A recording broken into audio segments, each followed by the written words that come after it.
మరణంలో స్మరణ మహిమ. పూర్వం ఒకప్పుడు మాధవాపురం అనే ఊళ్ళో ఒక భక్తుడు నివసిస్తూ ఉండేవాడు. భగవంతుడి పాదార వింద స్మరణ తప్ప అన్యమేదీ అతడు ఎరుగడు.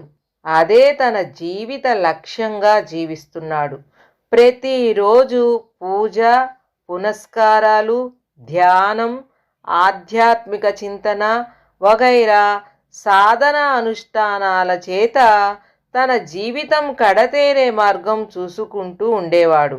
ఇలా లౌకిక విషయాల్లో పూర్తిగా విముఖుడై ఆధ్యాత్మిక చింతన చేసే అతణ్ణి పలువురు శిష్యులు ఆశ్రయించారు. వారంతా అతడి వద్ద జ్ఞానోపదేశం పొంది భగవద్భక్తి పెంపొందించుకున్నారు.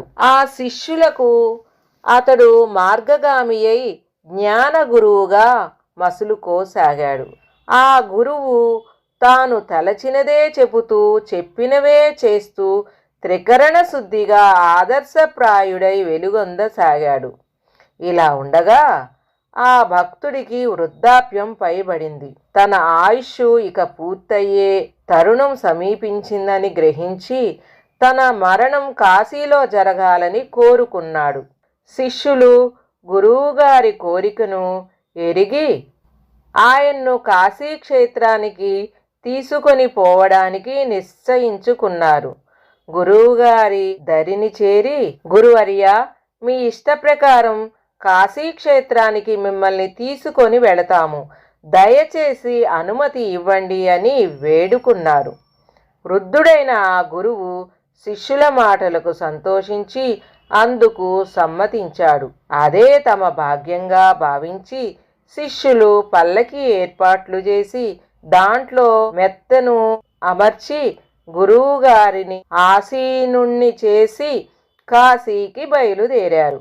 అలా ప్రయాణం చేసే కొన్ని రోజుల తర్వాత కాశీ పొలిమేరకు చేరుకున్నారు. ఇంతలో పల్లకీలో కూర్చున్న గురువుగారికి అంతిమ గడియ సమీపించింది. తనకు యమదర్శనం అవటం చేత గురువు శిష్యులను, మనం ఎంత దూరం వచ్చాము, కాశీ క్షేత్రాన్ని చేరుకున్నామా అంటూ ప్రశ్నించాడు. అందుకు శిష్యులు, స్వామి, పల్లకి ఇప్పుడే కాశీ పొలిమేరలోని మాలవాడ చేరింది. ఇక కాసేపట్లో కాశీ క్షేత్రంలో అడుగు పెట్టబోతున్నాం అన్నారు. ఆ కాలం నాటి అస్పృశ్యత, దురాచారం ఉండేది. ప్రాణాలు పోతూ ఉన్న సమయంలో అతడి చెవికి మాలవాడ అనే పదం మాత్రమే వినిపించింది. ఆ మాట వినపడగానే అతడి మనస్సులో తన పాండిత్యం, దైవభక్తి అన్నీ వైదొలగి మాలవాడ గురించిన తలంపులు మాత్రమే కలిగాయి. ఆ తలంపులలో ఉండగానే అతడి ప్రాణాలు పోయాయి. ప్రాణం పోయేటప్పుడు చెవిలో పడ్డమాట, మనస్సులోని తలంపు ఇవన్నీ కలిసి అతడి మరుజన్మకు కారణమయ్యాయి. అతడు మాలపల్లెలో ఒక నిమ్న కుటుంబంలో జన్మించాడు. అయితే పూర్వజన్మ వాసనలు అతడిలో నిలిచే ఉన్నాయి. పూర్వపుణ్య ఫలం అతడికి ఉన్నది. అతడి తండ్రి ఆ ఊరి కాపరిగా పనిచేసేవాడు. ప్రతి రాత్రి ప్రతి యామంలో తప్పెట కొడుతూ దొంగలు రాకుండా పారా హుషార్ అని చెబుతూ రాజు వద్ద ఊడిగం చేసేవాడు. ఆ ఊరికి దొంగల భయం లేకుండా కాపలా కాసేవాడు. ఇలా ఉండగా మన గురువు ఇతడికి కొడుకుగా పుట్టినప్పటికీ పూర్వజన్మ వాసన చేత అందరి పిల్లల వలె కాకుండా మౌనిగా, ఎవరితోనూ చేరక ఏకాంతంగా ఉండేవాడు. అసాధారణంగా తోచే ఈ పిల్లవాడి గుణాలు అందరికీ ఆశ్చర్యం కలిగించాయి. ఉలకని పలకని మౌనిగా ఉన్న జ్ఞానిని వారందరూ మూగవాడని, ఎందుకు పనికిరాని అప్రయోజకుడని జమ కట్టారు. తండ్రి బాధపడి అతన్ని ఎందుకు నిర్బంధించక వదిలిపెట్టేశాడు. మన జ్ఞాని ఎందులోనూ చేరక, చేరితే మళ్ళా జన్మించాలని లౌకిక చింత లేక కాలం గడపసాగాడు. ఇలా ఉండగా ఒకసారి తండ్రి ఏదో అవసరం కార్యార్థం పొరుగు ఊరికి వెళ్ళవలసి వచ్చింది. అందుచేత రాజు వద్దకెళ్ళి, ప్రభు, నేను అత్యవసరంగా పొరుగు ఊరికి వెళ్ళవలసి వచ్చింది. ఈ రాత్రికి నా కుమారుడు మోగవాడైనప్పటికీ ఊరి కాపలా కాస్తాడు, ఇందుకు అనుమతించండి అని వేడుకున్నాడు. రాజు అందుకు సమ్మతించాడు. ఈ మోగవాడు ఎలా కాపలా కాస్తాడో చూడాలనే ఆశతో రాజు మారువేషం గమనించాలని అనుకున్నాడు. ఆ కాలంలో రాజులు మారువేషంలో రాత్రిళ్ళు సంచారం చేసే ప్రజల బాగోగులు స్వయంగా పరిశీలించడం రివాజుగా ఉండేది. ఆ వేళ రాత్రి అయింది. అది మొదటి యామం. తప్పెట చేతపుచ్చుకొని ఆ బాలుడు వీధి వీధి కాపలా కాయసాగాడు. రాజు అతన్ని వెంబడించసాగాడు. హెచ్చరిక చేసే సమయం వచ్చింది. అప్పుడు మోగవాడు అని అనుకున్న ఆ బాలుడు తప్పెట కొడుతూ ఇలా చెప్పాడు: కామం క్రోధం చ లోభంచ దేహే తిష్టంతి తస్కరాః జ్ఞానరత్నాపహారాయ తస్మాత్ జాగృత జాగృత. మన దేహంలో కామం, క్రోధం, లోభాలనే తస్కరులు కూర్చొని జ్ఞానమనే రత్నాన్ని అపహరించ పొంచి ఉన్నారు. కాబట్టి జాగ్రత్త. ఈ మాటలు విన్న రాజు ఎంతో ఆశ్చర్యపోయాడు, నిశ్చేష్టుడయ్యాడు. ఇతడు నిజానికి మోగవాడు కాడు, ముందుగానే జ్ఞాని అయిన జీవన్ముక్తుడు, ముముక్షువు. ఒక మంచి ఆత్మ ఇతడి శరీరంలో ఉన్నది కనుక ఇతన్ని వెంబడించి గమనిస్తూ ఉంటాను అని రాజు భావించాడు. మళ్ళా రెండవ జాము వచ్చింది. అప్పుడు ఆ జ్ఞాని ఇలా చాటాడు: జన్మ దుఃఖం, జరా దుఃఖం, జాయా దుఃఖం, పునఃపునః సంసార సాగరం దుఃఖం, తస్మాత్ జాగృత జాగృత.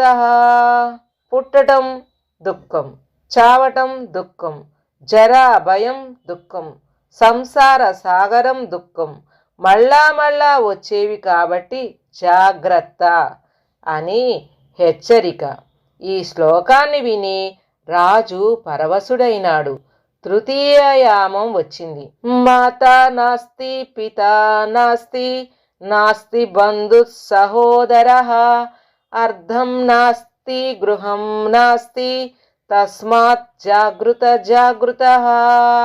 తల్లి లేదు, తండ్రి లేడు, బంధువులు లేరు, సహోదరులు లేరు, ధనం లేదు, గృహం లేదు, ఇదంతా మిథ్య అని అర్థం. జాగ్రత్త జాగ్రత్త అని చాటాడు. ఇది విన్న రాజు అచేతనుడయ్యాడు. అయినా వెంబడిస్తూనే ఉన్నాడు. ఇంతలో 4వ యామం వచ్చింది. అప్పుడు ఆ బాలుడు ఆశయా బధ్యతే లోకే కర్మణా బహుచింతయా ఆయుక్షీణం న జానాతి తస్మాత్ జాగృత జాగృత అని చాటింపు వేశాడు. ఆశాపాసం చేత కట్టుబడి తిరుగుతూ లోకకర్మల చేత బహుచింతలకు లోనే ఆయువు క్షీణించడం ఎరగలేరే. జాగ్రత్త, కాబట్టి జాగ్రత్త అని చాటాడు. ఈ చివరి శ్లోకాన్ని విన్న రాజు మనసు పులకించిపోయింది. అతడు సాధారణ ఊరి కాపరి కాదు, పవిత్రమైన ఆత్మ గల్గిన జీవన్ముక్తుడు. అజ్ఞానమనే చీకట్లు ఆవరించిన వారికి దారి చూపించే మహానుభావుడు. కాబట్టి ఇతన్ని తన అంతఃపురానికి రానించి అతడికి ఇష్టమైన ఉద్యోగం ఇప్పించాలి అని నిర్ణయించుకొని రాజు తన నగరికి పోయాడు. మరునాడు తండ్రి రాజును చూడవచ్చాడు. అతడితో రాజు ఇలా అన్నాడు: ఇంతదాకా మూగగా ఉన్న నీ కుమారుడు నిజానికి మూగ కాడు. అతడు పూర్వజన్మ జ్ఞానం ఉన్న మౌని అయిన జ్ఞాని, పుణ్యాత్ముడు. అతడికి నా రాజ్యంలో తనకు ఇష్టమైన ఉద్యోగం ఇవ్వాలని ఆశిస్తున్నాను. నా కోరిక తీర్చమని అతడిని అడుగు. తండ్రి రాజుగారి కోరిక తెలపగా ఆ కుమారుడు అందుకు సమ్మతించి రాజు వద్దకు వచ్చాడు. అప్పుడు రాజు: స్వామి, మీరు ఏ పని చేయడానికి ఇష్టపడతారో దాన్ని చేయమని వేడుకుంటున్నాను. ఏది కావాలి చెప్పగోరుతున్నాను అని అడిగాడు. అప్రయోజకుడని ఇంతవరకు ఎంచిన తండ్రికి కూడా జరుగుతున్నది అర్థంగాక ఆశ్చర్యపోతున్నాడు. అప్పుడు ఆ జీవన్ముక్తుడు, రాజా, మీ రాజ్యంలో ఘోర పాపం హత్యలు చేసిన వారికి ఏం శిక్ష విధిస్తారు అని అడిగాడు. అందుకు రాజు మరణ శిక్ష అని బదులిచ్చాడు. అయితే ఆ మరణదండన నెరవేర్చే ఉద్యోగం నాకు ఇప్పించండి, నా చేతుల మీద నా కత్తితో వారి తల తీస్తాను అంటూ తన కోరికను తెలిపాడు ఆ పసివాడు. రాజు అమితాశ్చర్యపోయాడు. ఆడిన మాట ప్రకారం అందుకు సమ్మతించాడు. ఊరికి వెలుపల మరణశిక్ష నెరవేర్చే స్థలంలో ఒక కుటీరం వేసుకొని ఆ బాలుడు తన కర్తవ్యాన్ని నిర్వహించసాగాడు. ఇలా కొంతకాలం గడిచింది. దేవలోకంలో యమధర్మరాజు ఒకరోజు చింతాక్రాంతుడై బ్రహ్మదేవుణ్ణి దర్శించబోయాడు. ఎందుకు విచారిస్తున్నావు? నీ ధర్మం సక్రమంగా నెరవేరుతున్నది కదా అని యముణ్ణి బ్రహ్మ అడిగాడు. అందుకు యమధర్మరాజు దీర్ఘంగా నిట్టూర్చి ఇలా అన్నాడు, ఓ బ్రహ్మదేవా, ఏం చెప్పమంటావు? పాపాత్ములు నా లోకం చేరగానే వారి యాతనా శరీరాన్ని వారి వారి కర్మానుసారంగా శిక్షిస్తాను కదా. కానీ ఇప్పుడు ఎందుచేతనో చాలా కాలంగా పాపాత్ములు కర్మను అనుభవించడానికి రావడం లేదు. నా ధర్మ నిర్వహణ జరగటం లేదు. మరి భూలోకంలో పాపాత్ములే లేరా? లేకుంటే పాపాత్ములు మరెక్కడికైనా పోతున్నారా? నాకు అవగతం కాకున్నది. ఇదే నా విచారణకి కారణం. బ్రహ్మకు ఇది విచిత్రంగా తోచింది. దీన్ని పరిశోధించే నిమిత్తం భూలోకానికి వచ్చాడు. అక్కడ రాజు నేరస్తులకు మరణదండన విధిస్తున్నాడు. వారు మన జీవన్ముక్తుడి వద్దకు మరణశిక్ష అమలుపరచడానికై కొని రాబడుతున్నారు. ఈ తతంగం చూసి బ్రహ్మ వారిని వెంబడించి మన జ్ఞాని నివసిస్తున్న చోటుకు వచ్చాడు. అప్పుడు అక్కడ జరుగుతున్నది చూడగా బ్రహ్మదేవుడికే ఆశ్చర్యం వేసింది. అదేంటంటే, మరణశిక్ష అమలు జరిగే ఆ వేదికకు ఎదురుగా విష్ణువుల దివ్య మంగళమూర్తుల పటాలు పెట్టబడి ఉన్నవి. అందంగా పుష్పాలంకరణ చేసి సుగంధం నిండుగా ధూపదీపాలు పెట్టబడినవి. చూసేవారి మనసు భక్తి పరిపూరితమై చెయ్యెత్తి నమస్కరించాలి అనే రీతిలో నేత్రానందంగా అక్కడ అలంకారాలు గావించబడ్డాయి. అంతేకాక ఆ పటములకు ముందు పురాణాలు, కావ్యాలు, రామాయణ, భారత, భాగవతాది పవిత్ర గ్రంథాలు అమర్చబడి ఉన్నవి. ఆ చోటు ఒక దేవాలయమే కాని మరణాలయంగా కానరాకున్నది.